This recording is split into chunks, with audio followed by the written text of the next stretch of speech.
আসসালামু আলাইকুম প্রিয় দর্শক, একটা আলোচনা ইদানিং এসেছে।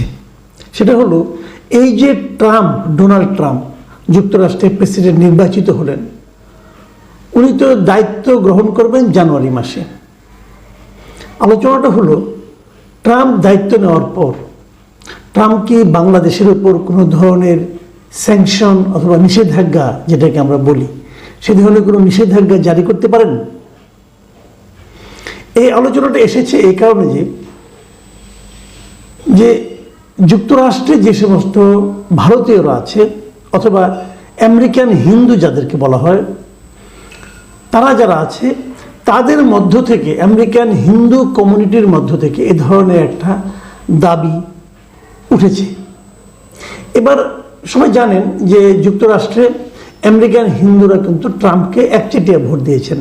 বলা হয়ে থাকে আমেরিকান হিন্দু ওখানে যা আছে তার 80% এবার ট্রাম্পকে ভোট দিয়েছে, এবং তাদের ভোটটা কনফার্ম করার জন্য ডোনাল্ড ট্রাম্প কিন্তু তাদের দিওয়ালি উৎসব উপলক্ষে এক্স হ্যান্ডেলে একটা বার্তা দিয়েছিলেন, এবং সে বার্তায় হিন্দু কমিউনিটির কথা, হিন্দু কমিউনিটির অধিকারের কথা, হিন্দু নির্যাতন যারা করছে তাদের ব্যাপারে কিছু বক্তব্য উনি দিয়েছিলেন।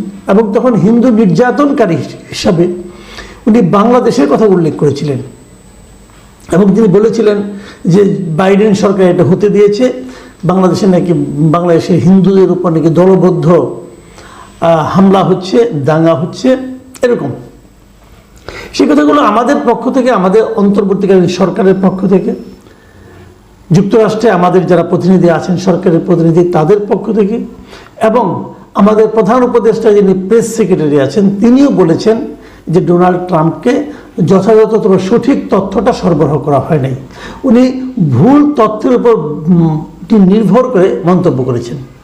আচ্ছা, আমি যদি ধরে নেই উনি ভুল তথ্যের উপর ভিত্তি করে এই স্টেটমেন্টটা দিয়েছেন, তখন কিন্তু অবধারিতভাবে প্রশ্নটা আসবে, এই ভুল তথ্য ওনাকে কে সরবরাহ করলো? কে? এখন যেন বোঝা যাচ্ছে যে এটা সরবরাহ সম্ভবত করেছে যে আমেরিকার যারা হিন্দু কমিউনিটি আছে তারা। কেন বললাম? যে পিটিআই মানে প্রেস ট্রাস্ট অফ ইন্ডিয়ার একটা খবরে বলা হয়েছে, এটা আজকেই ওনাদের এনডিটিভিতেও প্রকাশিত হয়েছে খবরটা, যে তারা এখানে বলছে, আমি নিউজটা শিরোনামটা আপনাদের পড়ে শোনাই, Indian Americans two urge Trump administration for sanctions against Bangladesh. মানে বাংলাদেশের বিরুদ্ধে যাতে স্যাংশন দেওয়া হয় সেজন্য ইন্ডিয়ান আমেরিকানরা ট্রাম্প প্রশাসনের কাছে আহ্বান জানাচ্ছে। কেন? এই নিউজটা ভেতরে পড়লে আমরা দেখতে পাই যে আমেরিকান ইন্ডিয়ান প্রশাসনের খুবই গুরুত্বপূর্ণ একজন ব্যক্তি, তার নাম হলো ডক্টর ভারত বড়াই। এই ভদ্রলোক ভারতীয় আমেরিকান কমিউনিটির একজন নেতা। তিনি যেটা বলেছেন যে ট্রাম্প ক্ষমতা গ্রহণের পরপরই তারা বাংলাদেশের বিরুদ্ধে কাজ শুরু করে দিবে, এবং তিনি বলেছেন যে বাংলাদেশের ব্যাপারে, বাংলাদেশের সংখ্যালঘুদের উপর নির্যাতন চলছে, এটা নিয়ে ডোনাল্ড ট্রাম্প যে পোস্ট দিয়েছিলেন, সেই পোস্টটাই তাদেরকে নাকি, মানে এই যে ইন্ডিয়ান আমেরিকান যারা আছে এদেরকে উদ্বুদ্ধ করছে এ ধরনের একটা স্যাংশন দেওয়ার জন্য ট্রাম্প প্রশাসনকে চাপ দিতে।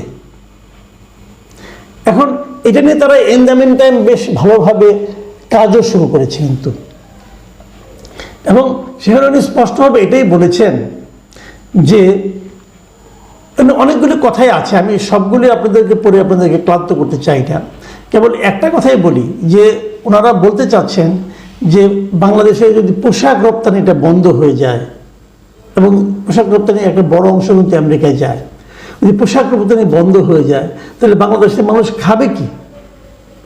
তার ভাষ্য অনুযায়ী 80% ব্যবসায়ী বাংলাদেশের হয় এই পোশাক রপ্তানি থেকে, পোশাক শিল্প থেকে।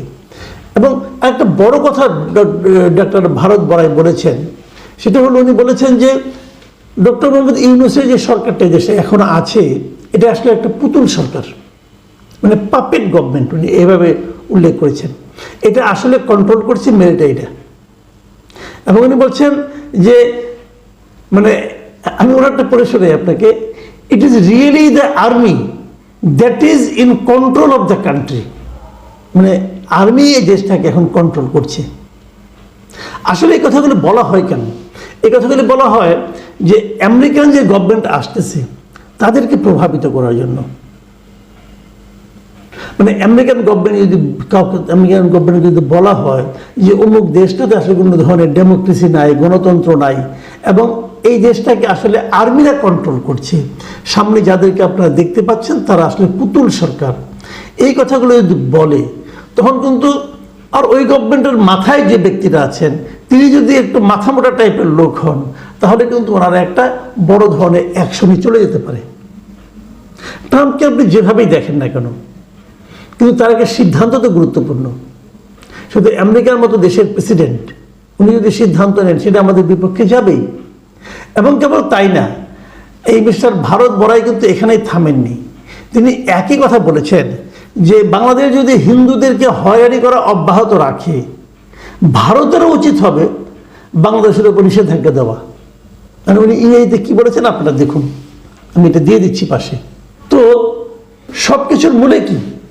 সব কিছুর মূলে হলো যে যদি বাংলাদেশে হিন্দুদের উপর টর্চার অব্যাহত থাকে তাহলে, বাট সেটা কি আছে আসলে? আমি কিন্তু বুঝি না। গত দুদিন ধরে আমাকে অনেকে একটা ভিডিও পাঠাচ্ছেন, সেই ভিডিওটা নিয়ে আমি একটু কথা বলতে চাই। সেই ভিডিওতে দেখা যাচ্ছে, আমি প্রথম ব্যাপারটা বুঝতে পারিনি এটা কার ভিডিও, কি সমাচার। পরে দেখলাম একজন মহিলা কথা বলছেন, যে মহিলার নাম হচ্ছে তুলসী গ্যাবার্ড। এই তুলসী গ্যাবার্ডকে, এই তুলসী গ্যাবার্ড হলো যুক্তরাষ্ট্রের যে প্রেসিডেন্ট নতুন হয়েছে, নতুন যে প্রশাসন আসতেছে ট্রাম্পের প্রশাসন, সেই প্রশাসনের ন্যাশনাল সিকিউরিটি এজেন্সির উনি হবেন পরিচালক। এই তুলসী গ্যাবার্ড কিন্তু হিন্দু। এখন এই তুলসী গ্যাবার্ডের যে ভিডিওটা আমি দেখেছি সেখানে উনি কিছু কথা বলেছেন। সেই ভিডিওতে তুলসী গ্যাবার্ড বলেছেন যে বাংলাদেশের মন্দিরে ভগবানের ভক্তদের বিরুদ্ধে এমন ঘৃণা ও সহিংসতা দেখে আমার মন ভেঙে গেছে। মানে এই ধরনের আরও অনেক কথা আছে, আমি এক লাইন কেবল পড়ে শোনালাম।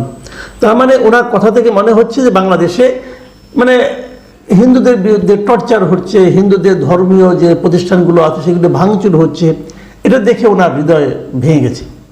ইন্টারেস্টিং হলো এটা তুলসীর একটা পুরনো ভিডিও, অনেক পুরনো, 2021 সালের ভিডিও। এবং 2021 সালে দুর্গাপূজার সময় বাংলাদেশে কিছু সহিংসতা হয়েছিল, এবং সেই সহিংসতার ভিডিওগুলো দেখেই উনি এই কমেন্টটা করেছিলেন, এবং সেই কমেন্টটা প্রচারিত হয়েছিল। 2021 সালে ক্ষমতায় কে ছিল? 2021 সালে ক্ষমতায় খুব দুর্দণ্ড প্রতাপে ছিলেন শেখ হাসিনা সরকার। কিন্তু শেখ হাসিনা সরকারের সময়কার একটা ঘটনার প্রেক্ষিতে তুলসী গ্যাবার্ডের দেওয়া এই বক্তব্যকে যদি কেউ বাংলাদেশের বর্তমান পরিস্থিতির উপর ভিত্তি করে তার বক্তব্য হিসাবে চালিয়ে দিতে চান, তাহলে তো মহা ঝামেলা।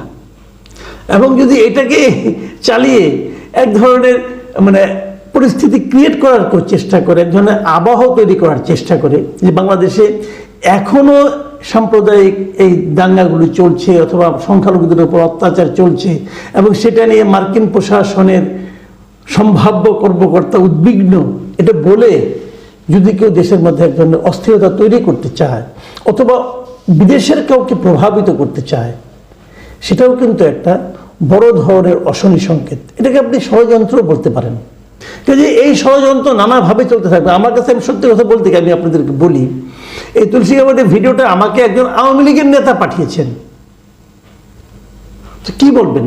তারা তো নিশ্চয়ই, যেহেতু আমাকে পাঠিয়েছেন, নিশ্চয়ই আরো অনেককে পাঠিয়েছেন, লুকিয়ে আছেন, কোথায় আছেন আমি জানি না, বাট আমাকে এটা পাঠিয়েছেন। তো অনেকে পাঠিয়েছেন, মানুষের মধ্যে কিন্তু একটা ধারণা তৈরি হতে পারে, এবং তারা হয়তো বিদেশেও পাঠিয়েছেন। এভাবেই কিন্তু চলে। এই বিষয়গুলোকে ভালো বলার কোনো সুযোগ নেই, কিন্তু প্রশ্ন হলো এগুলো তো চলতেই থাকবে। আবার ওদিকে হিন্দু কমিউনিটির লিডাররা তারাও তাদের প্রভাব বিস্তার করতে থাকবে। তো আমার কথাটা হলো কি, এগুলো চলবে, কিন্তু আমরা এটাকে কীভাবে হ্যান্ডেল করব, আমাদের সরকার কীভাবে হ্যান্ডেল করবে, সেটাই হলো মূল জিনিস। সরকার যদি এই বিষয়টাকে যথাযথভাবে হ্যান্ডেল না করতে পারে, তাহলে এই সরকারকে কি আমরা সফল সরকার বলবো? বলবো না। সরকারের দায়িত্ব হলো দেশে অথবা বিদেশে যত ধরনের ষড়যন্ত্র হবে, যে ষড়যন্ত্রগুলো দেশের জন্য ক্ষতিকর হবে, দেশের মানুষের জন্য ক্ষতিকর হবে, সেগুলোকে মোকাবেলা করা। আপনি মোকাবেলা না করে ভালো মানুষ যে বসে থাকলেন, আহা উহু করলেন, ভাই এই ধরনের দুর্বল সরকার থেকে দেখতে চাইবে না। সরকার কি ব্যবস্থা নেয় সেটা আমরা দেখতে চাই। দেখুন, যুক্তরাষ্ট্রে সরকার এমন একজন লোককে ওখানে দায়িত্ব দিয়ে পাঠিয়েছে, অ্যাম্বাসেডার বানিয়ে পাঠিয়েছে, যিনি একসময় আওয়ামী লীগ সরকার আমলে যুক্তরাষ্ট্রে খুবই সোচ্চার ছিলেন। প্রত্যেকটা উনি প্রেস ব্রিফিং উনি যেতেন, যে কথা বলতেন। এখন একটা দায়িত্ব পেয়ে উনি যদি ঘুমিয়ে যান, তাহলে কিন্তু আরো বড় সমস্যা। তখন মানুষ ভাববে কি এই দায়িত্বটা পাওয়ার জন্যই বুঝে এগুলো করেছেন উনি। আগে যেরকম আপনাকে দেশপ্রেমিক হিসেবে আমরা ভাবতাম, আপনার কথাবার্তা, এখনো সেই এখন একটা দায়িত্ব পেয়েছেন, সেটা প্রমাণ করুন দয়া করে। এবং সরকারকে আমি সতর্ক হওয়ার জন্য আহ্বান জানাবো। প্রিয় দর্শক, এখন এই পর্যন্তই।